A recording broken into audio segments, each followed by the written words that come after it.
This is Cougar Rock, which is why this is named Cougar Rock Campground. I'm not sure why this one rock is still here, but you know, this is a glacially made area. So this is the ranger station right at the front of Cougar Rock Campground, where you would come to get your first come first serve. If you're going to do that, you have to check in here. They open at 8 and they will assign you a spot. I think if you come in after 5, you take a spot and then they get you in the morning, or you come up here in the morning. But here's the placard that tells you about the first come first serve and the hours of the campground office.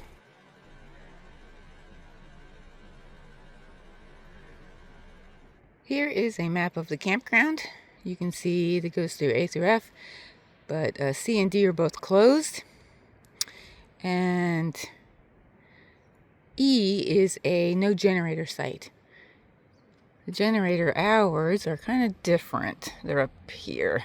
So 8 to 10, 12 to 2, and 5 to 7.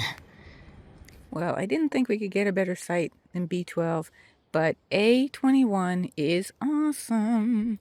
Shelby's checking it out. And look, natural boundaries. Love natural boundaries for dogs. Fire pit, table, fairly level. We only had to go up a little bit. But look at the size of this. I mean, this is gorgeous. Obviously, there's no signal being a national park, but you can go up to the visitor center or the lodge, and we usually catch a signal on the way to different hikes. There's lots and lots of beautiful hikes at this campground. We're in the state park, and they're not that, national park, and they're not that far away. Most of them are within, 15 minutes to 35 minutes. Not like some parks we go to, you have to drive an hour to get from one side to the other. So this is a beautiful park to stay in. This is the view of Mount Rainier coming down a loop. And look at these gorgeous trees. This is one of the sites in B Loop, and you can see they're all pretty big. Some are different than others, but they're all pretty big. They have a metal box so that you can put your food and drinks and anything that has any kind of scent in it. Keep it away from the black bears. So I guess they do have some problem with bears. Every site has a fire ring, although there's no fires after June, and there's a picnic table. So this one is pretty good. Look at this site. Pretty big. Here's your parking spot.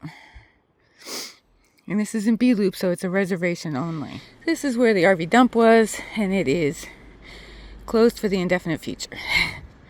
So don't think you're coming here to dump. This is one of the bathrooms. They have a water spigot for water fill at each bathroom. This one's not as nice. They have one that's a little bit better over at the other bathroom. It has a bottle fill. So this is the women's room. A little messy if you ask me, but that's because, people can be pigs. They should keep it a little cleaner. But your national park. This is what you do when you decide you like a place. There's no hookups and no water. You just have to put a little bit in at a time and stretch it out. They have plenty of trash receptacles, and they also have recycling. So they have aluminum, plastic, and glass, which is really good because a lot of times you don't see glass. And they have, I think, one of these in every circle. This is B Loop. This is a super large park, so you can keep walking all the way down that main road and all the way down to the end. And look at these huge, beautiful trees. This is one place we'll be sad to leave.